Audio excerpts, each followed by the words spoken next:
This is a series we do every week called the Pikes Peak Business Builder Series. It is every Wednesday from noon to 1 p.m., so just 1 hour. And every week we have a different topic. The fourth Wednesday is always reserved for Wellness Wednesdays, and we are so glad to be partnering with Rebecca to bring different topics to us every single month. But in between our Wellness Wednesdays, we have a variety of different topics from customer service, cybersecurity, understanding your finances, how to pick your lender, and marketing and AI. So everything in between. We offer a lot of different topics, and this is our way of having you guys take an hour out of your day, out of your week, to work on your business. We know it's kind of hard to step away, especially now that things are so busy. Truly coming down to our office can sometimes be a little difficult. So this is our way of providing you an opportunity to still get that education in a way that's convenient to you.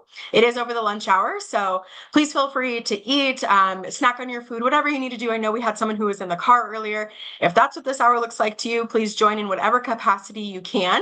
And then if you're able to, please stay on camera. And I apologize, I have a dog in the background. Please stay on camera, but please feel free to raise your hand either through the screen or an emoji, or type any questions you have into the chat.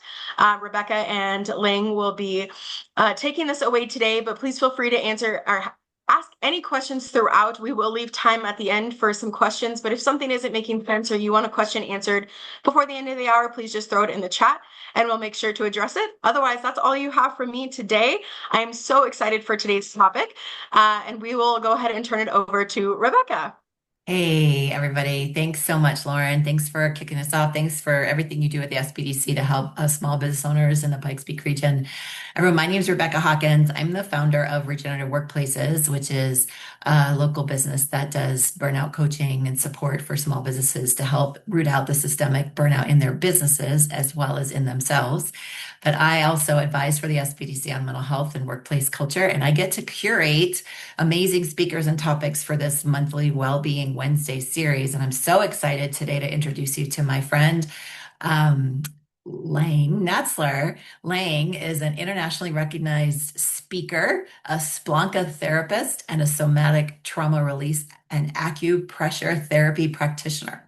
She is also a local business owner. She's the founder and CEO of CHA Family Wellness, where she specializes in the power of forgiveness to transform lives. And she is also the author of this amazing book, The Art of Healing, which I love, Transformed Through the Power of Forgiveness. This reframes therapy not as a last resort, but as a tool for personal and leadership development. She uses proven techniques. That's what I love about Lang. Everything she shares is very practical, usable, and proven through research and ancient wisdom. And she guides individuals to release stuck trauma patterns, to reclaim their strength, voice, identity, and emotional freedom. Today, she's going to be talking about how business owners can identify some of the patterns in their own lives that might keep them actually stuck in many different ways from thriving as a business owner. So I'm proud to call her a friend and a colleague in our community, also a client of the SBDC. She's used our services as well. I'm going to hand it over to Lang and take it away, my friend. Thank you, Rebecca. Thank you so much for that intro. And I'm so excited. I'm so excited to be here, to have this opportunity to just share some of my knowledge about how to let go of trauma with the SBDC. Now let's see if I can share my screen.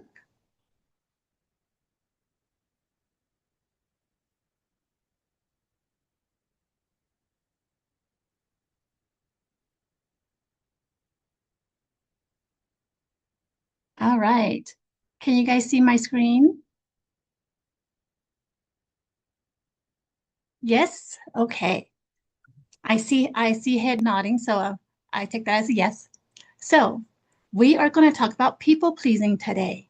Did you know that people pleasing is actually a trauma response? Did you know that 9 out of 10 entrepreneurs, small business owners experience some type of mental health issues? And did you know that trauma is a part of that? And so that's what we're going to talk about today. That's what I want to share. And not just the theory. I do want to start off with theory, but I also want to end with the last 10 minutes to actually do something about it. And so at the end of this presentation, we're going to do something about people pleasing, or we can also be renegades and go rogue and pick a different topic, but it's still the same idea that is a trauma response.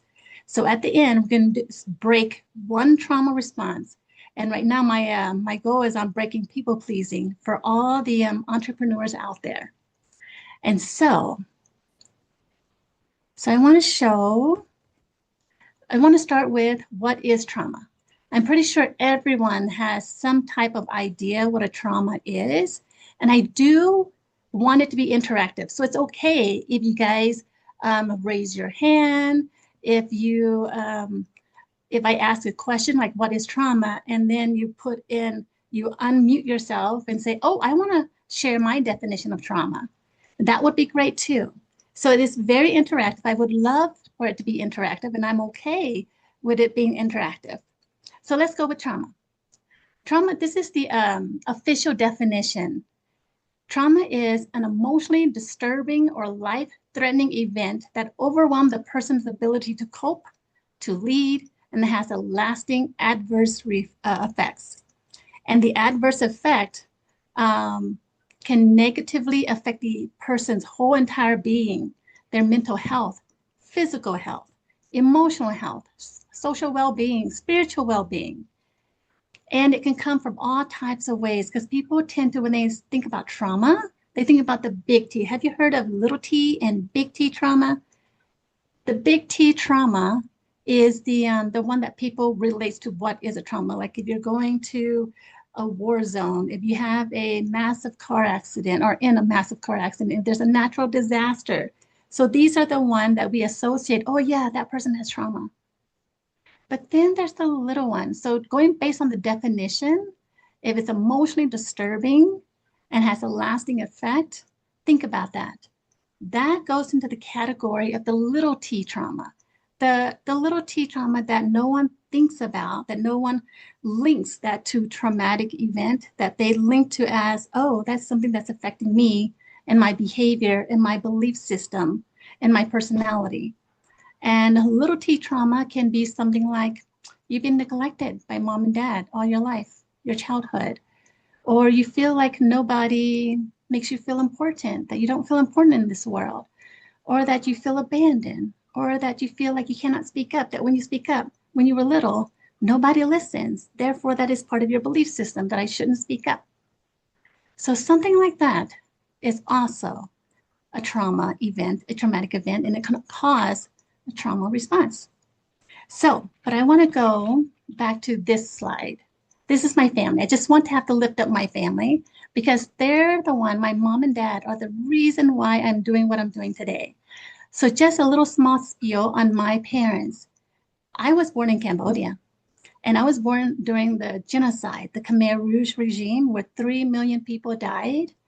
And my parents remembered every single day. They remembered when they lost their child. They remember when they lost their sister. My mom lost her sister, she lost her uncle, and she lost her daughter. My dad almost lost his whole entire family, and he's lost both of his parents. He was an orphan, so to speak. He lost both of his parents. And so they were refugees here to the United States. They started off making 50 cents a day picking up trash. So, but through grit, through perseverance, through this goal of the American dream, through the desire, the pursuit of success, they made it. They opened 5 businesses. Today, they are debt-free. They own their cars outright. They own their home. But here's the reason why I brought that up. On paper, with their professional resume, they made it. They were successful in every way. Their business, they're debt-free financially. They were successful. However, on the inside, they were not. On the inside, I turned into their caregiver. So I'm taking care of my parents.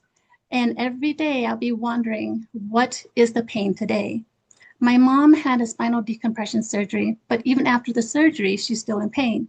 My dad became disabled, his chronic leg edema, where he cannot stand and cook anymore. And so after they retired, they were in pain. And so with the cycle of doctor's appointments and surgeries and pain medicine, Nothing, nothing was able to help them. And so me as their caregiver, one day I was so angry and so fed up with that cycle that I prayed to God and say, God, send me a specialist who can take care of my parents or teach me how to do it. And that's what happened. I don't know why I said the second line, but I did. At the next networking event, guess what? I met the director of the school of the acupressure therapy and somatic trauma therapy school. And so at first I didn't put the two. I don't know why. I didn't put the two together. So I blew her off. I'm like, why are you approaching me? Because she approached me and said, you will be a good candidate for my program. And of course, I had to think about it. Going back to school is the reason why I had to think about so much. It's like right now, at that point in time, I was a civilian contractor for the Air Force Academy. I worked in the laboratory. Of course, my mind was like, oh, well, this is my career. I'm going to work up the ladder. I have full coverage. It is a 9 to 5. Actually, it was an 8 to 4 job. And I am set for my career to go back to school, to learn something else, to learn something different. But then I remember I prayed for it. So I actually did. And I went back to school to learn how to help my parents. But when they felt better, when I used them as guinea pig and they actually feel better, and then used it on my husband and on my child, and then I used it on friends and family, I'm like, maybe this might work. So long story short, since people were feeling well, since I was able to help them with their pain, and the one thing, the information that I want people to hear is that it's not too late to interrupt that pattern of pain. And my parents are example. They were not only successful professionally, now I can help them to be successful on their inner personal development. It changed personality. It changed their belief system. The one thing that it changed is that no, the world's not against you. No, people don't ignore you. We shift the mindset. They forgive. So my platform is on forgiveness. They forgive the Khmer Rouge. They forgive Cambodia. They forgive what happened to their family so that they can heal and be free. And that's what we're going to talk about today. And so I want to go back to the fight or flight. How many of you have heard about the fight or flight response? And this is where you can put your cameras on so you can show me your hands. So how many of you have heard about the fight or flight response? Because we're going to do a quick dive in. Yes, Mike, I see you. Thank you. Thanks, Rebecca.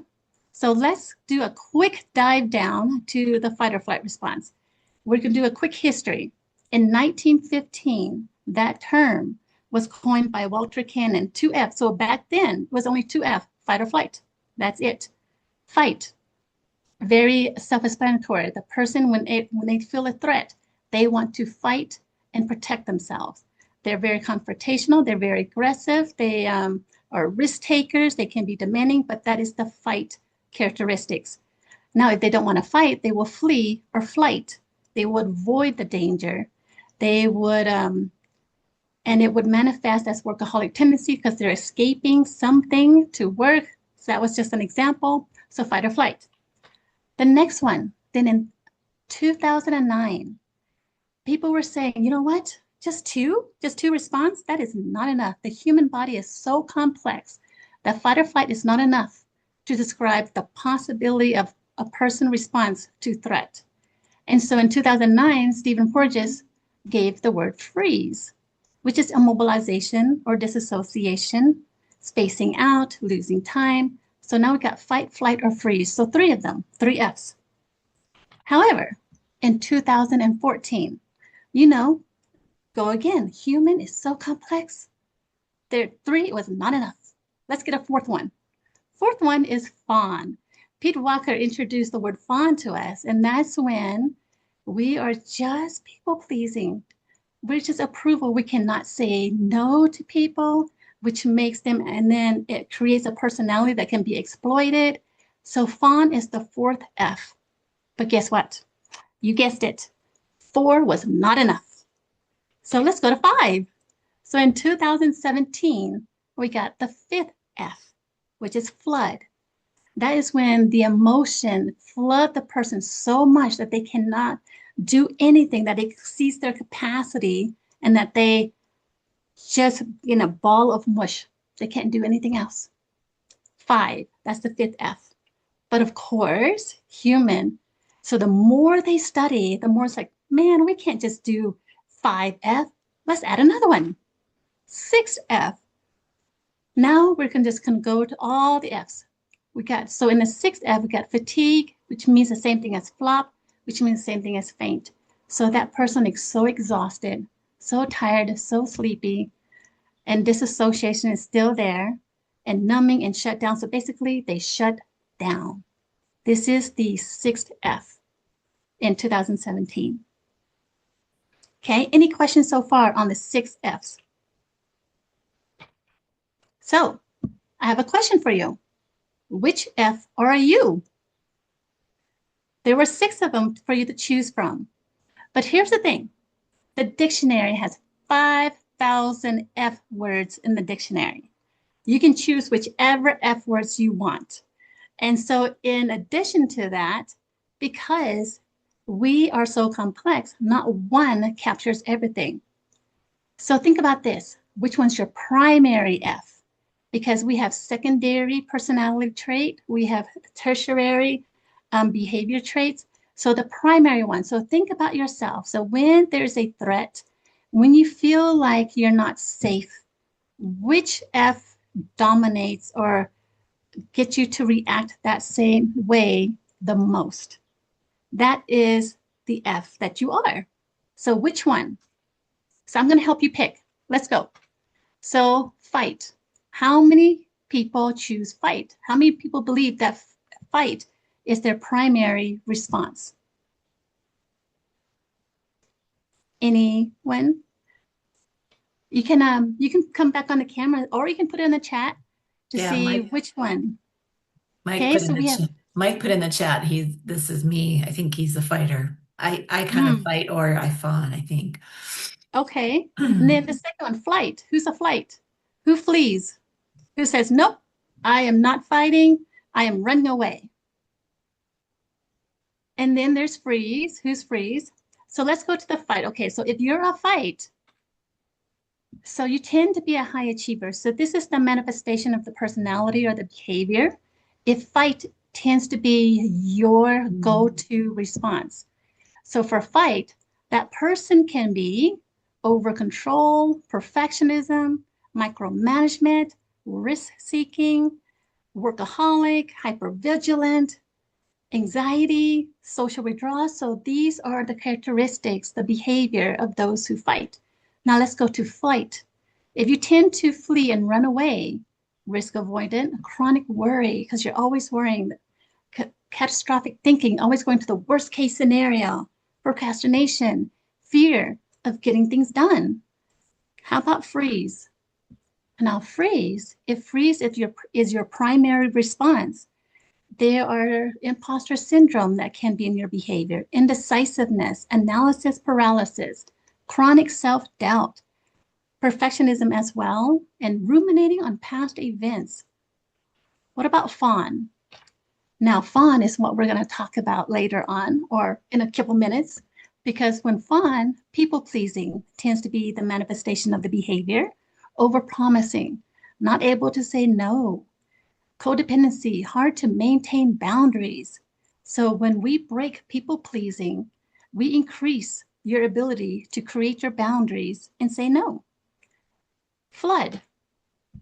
When flood is the primary response, the person tends to have panic attacks, performance anxiety, maybe just crying or back to catastrophic thinking. What about the 6th one? The 6th one, exhausted, tired, sleepy, can manifest as identity confusion because they don't know where they are at.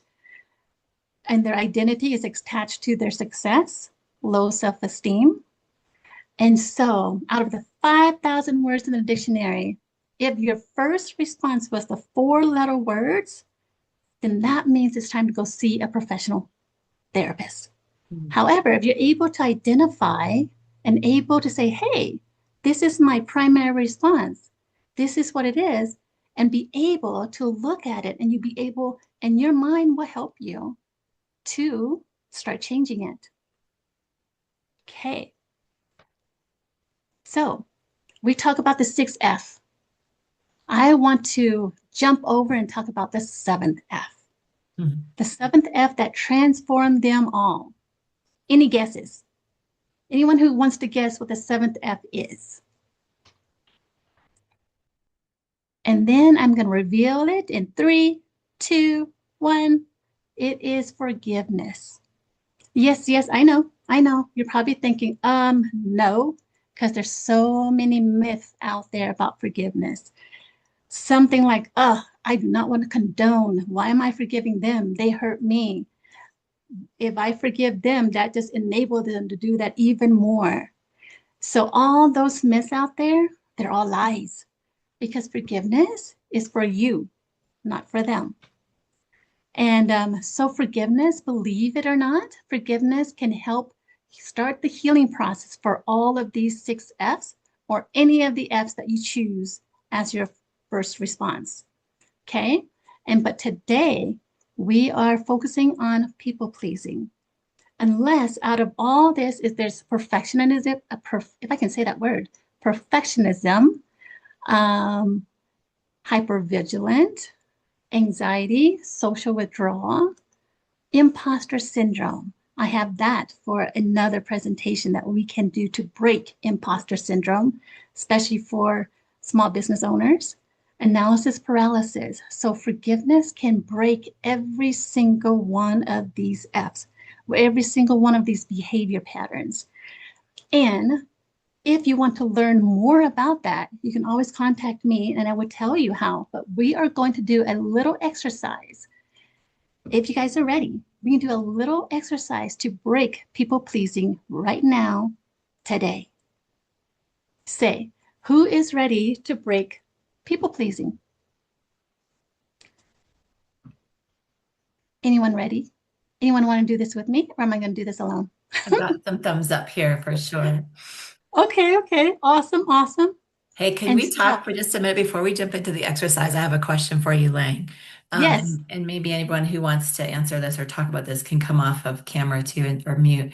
But how would you say people pleasing affects and shows up in you or in as a small business owner or in people who are particularly have customers, employees that they're taking care of? How does it affect business owners? And how would we even recognize that it's a trauma response that we have that? Right. So it's easy to say that one way is our inability to say no to things, but it's also an inability to do what is right, to just move in. For example, so as if I were to have employees, because I used to own a bar and restaurant, then I have employees and they will come and ask me to do this or that. Now, the fear, so whenever a question is asked, and there's always like the plans, like, okay, if I say yes, this might happen. If I say no, this might happen. So it shows up. So people pleasing can show up as not choosing the right answer, but we're choosing the answer that has the least, in our mind, the least consequences or the least confrontation. So if an employee comes to me and say, hey, I need to leave early. I need to leave 2 hours early from my shift today. And in a schedule, when you have employees, you stagger employees to cover all shift. So if an employee leaves early without pre-arrangement so that we can cover shifts, and then that would cause a disruption in the business. And so the employee goes, hey, I have something to do. I have to leave. And so then the manager or the owner or you will be like, well, if I say no, then they'll be mad at me. They might quit on me. They might talk bad about me. If I say yes, then I will struggle. I would not have coverage. And so people pleasing will pick up, okay, I can handle it. Okay, I'll make it work. So that's one way people pleasing shows up. Another one is if you're a solopreneur, clients come in and negotiates your pricing. Your pricing, you set a pricing up, like for this service, this is the price. There will always be those who want to challenge it, who will come in, hey, can you give me a discount? Can you, oh, we're friends. Can you like cut 50% off? And so now you're up to making the decision. If I say no, am I going to ruin our friendship? Or am I going to lose this customer? If I say yes, It's the least road of resistance. But I will be short of finance, but that's okay. I will sacrifice myself. I'll sacrifice the percentage so that I can keep them as my client, so that I can have this rapport with them. So then you cut your price down to 25%, 50%. But now you're not cutting just the price. You're cutting your own self-esteem. Mm. You're cutting your own trust in yourself. You set a price for a reason. You Mhm. believe this is your value. But because someone asked the question, someone challenged it, instead of being rooted in your self-confidence, in your behavior, in your belief system that you are worth that price, you value their relationship and you sacrifice yourself. And then the people pleasing comes in and say, yeah, I can take 25, 50% off. No problem. On the inside, you just trap yourself in self-sabotage. So that are the two things that are actually that I see on a constant basis. And then there are relationships, because your behavior affects the way you have relationship with others.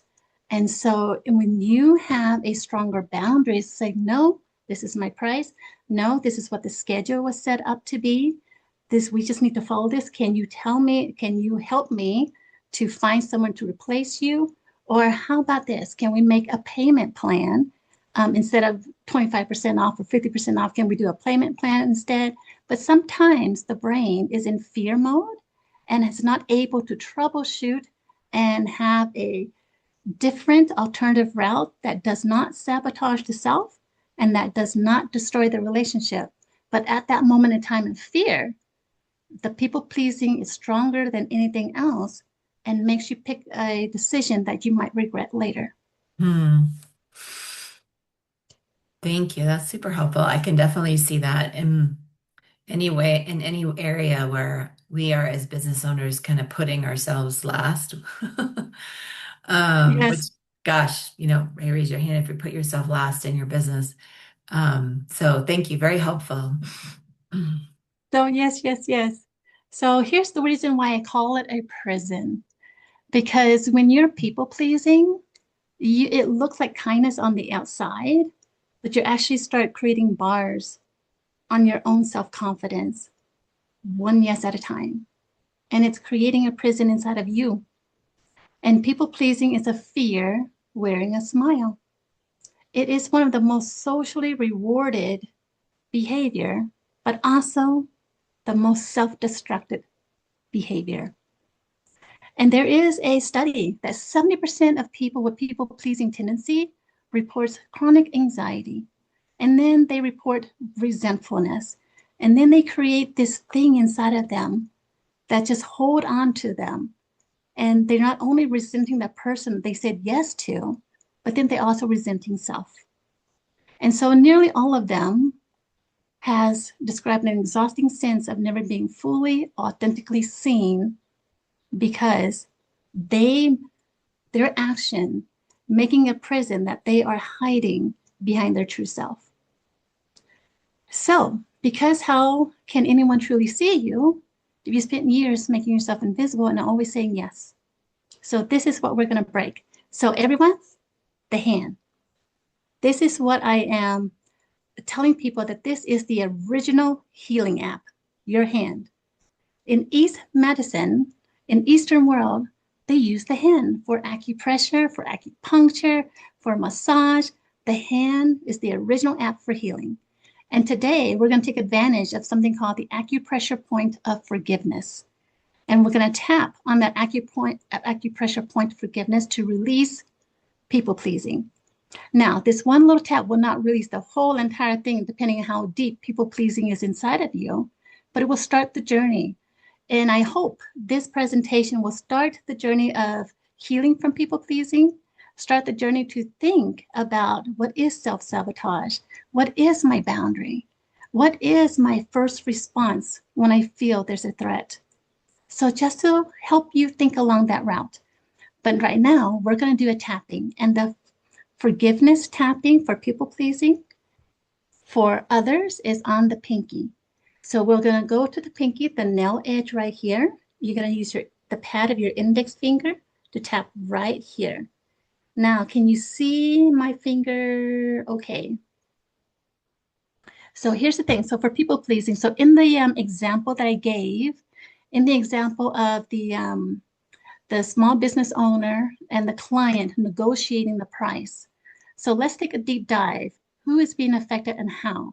So you're being affected that you did not hold up your price and that person was somehow in a way contributing you to being fearful and lowering your price and affecting your self-confidence. And so we want to tailor our sentence of breaking people pleasing that way. And so the thing that we're going to say is the first sentence that we're going to say, we're going to make it generic first. And then depending on response, we might go a little bit deeper.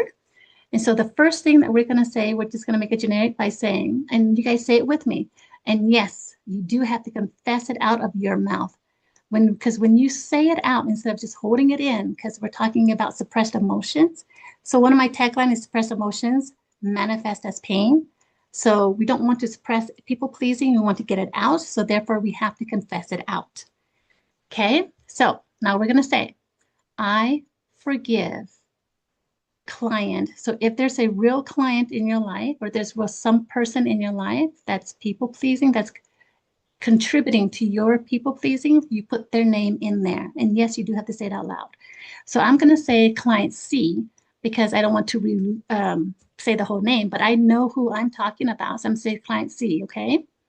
So I forgive client C for contributing to my people pleasing. Yes, when you say my people pleasing, you're taking ownership.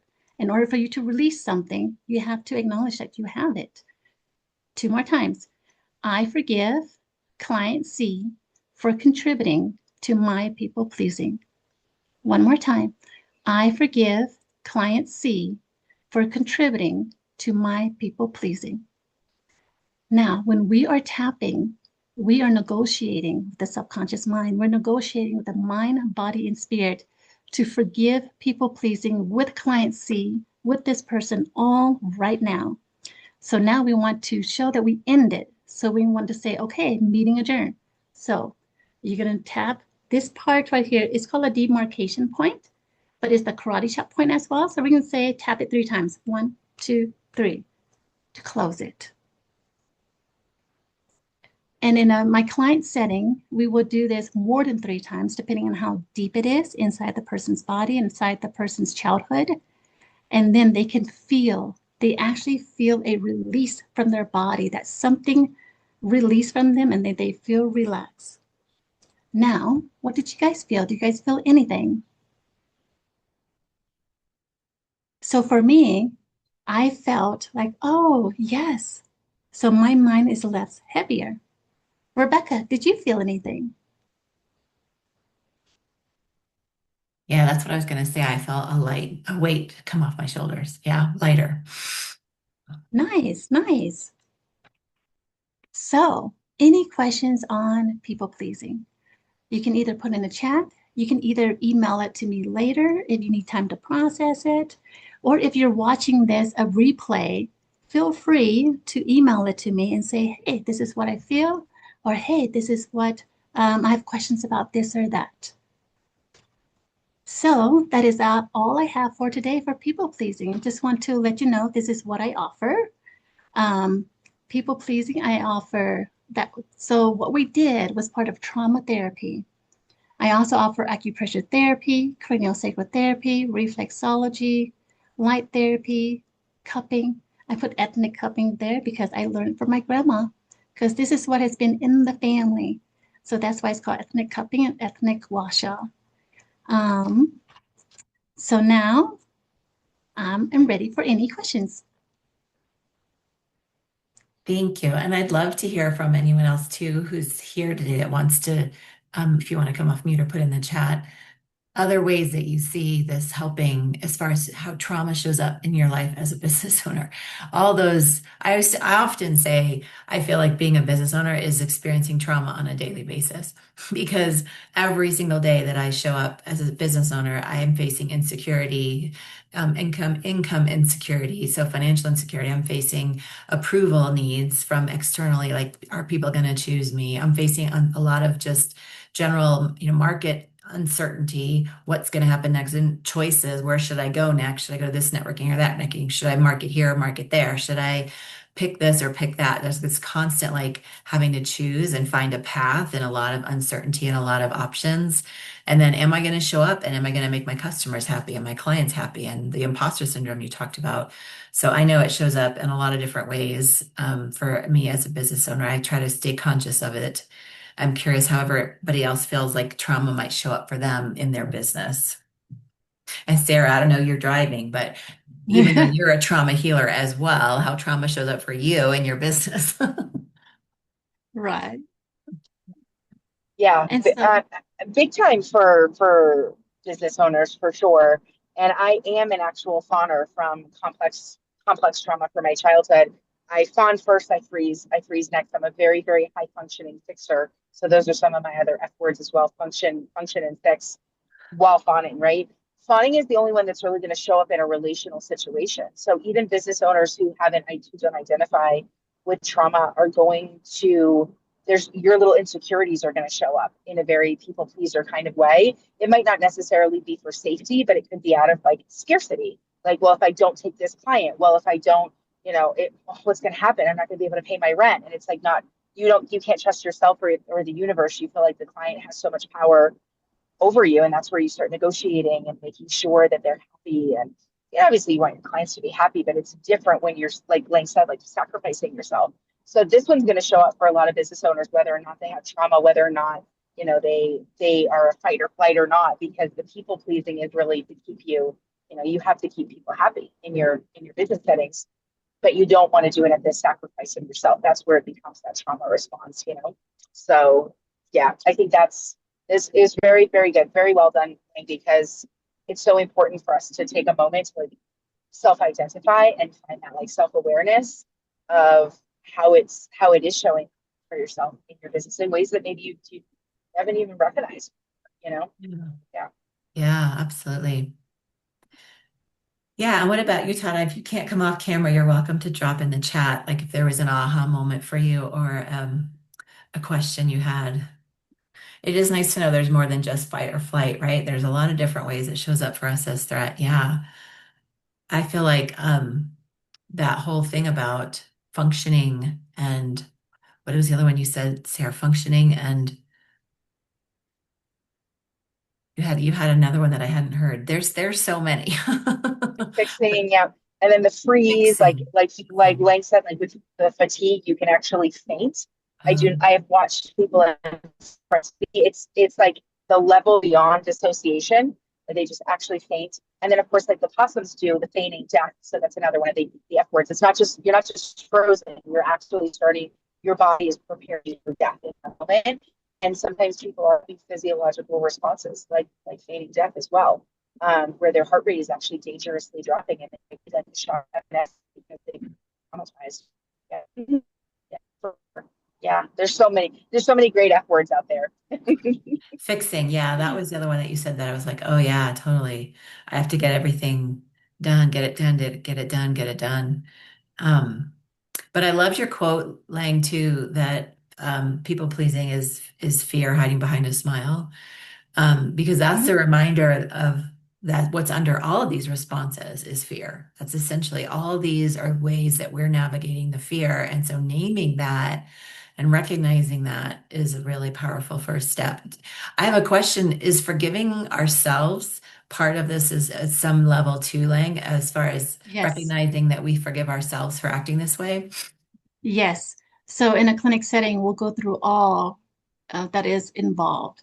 Mm. The self, the client, and if some odd reason God is there, because sometimes our inner self blames God for putting this person in our life or making us having to compromise, because some people's mind belief system does go to God. So then we need to forgive God too. So however many participate in that event, we forgive them all. Mhm. So important. What other questions does anybody have, or comments or ahas or realizations that you got from this presentation today?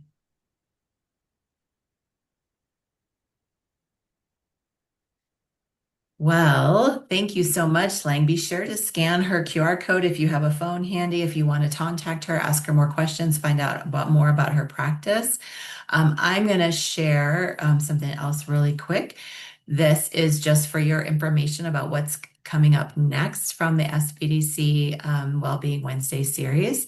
So if you want to mark your calendars for the next upcoming topics, we're here the fourth Wednesday of every month, but like Lauren said at the beginning, every Wednesday at noon, there's a business builder series. So check out the SBDC website, pikespeaksbdc.com, to find out all the different upcoming topics. But from the well-being perspective, next month, we have our very own Cass Walton from the Pikes Peak Suicide Prevention nonprofit. She's going to be talking about a framework for building more well-being at work. Her mission is, of course, as the Pikes Peak Suicide Prevention organization, to help people talk more about and normalize discussions like this about their mental health, to help prevent people from choosing to end their lives by suicide. If you could intervene much earlier by normalizing these kind of conversations like we did today about trauma, about responses, and help people talk about them, then we can help reduce suicide in our community. But this is mostly just going to be a framework for workplace well-being. So a great framework to help talk about well-being at work and talk about it with your employees. And then burnout will be the topic for August. And our own Sarah right here on the call will be coming back in September to talk about managing stress and regulation and managing triggers. And then I'll close this out in October talking about why well-being is a social impact strategy for your business. So mark those dates on your calendar, and we hope to see, or scan to register. We hope to see you at the next one. So thanks for coming today. Yes. So I hope Thank you, everyone, Lang. Thanks so much. thank you.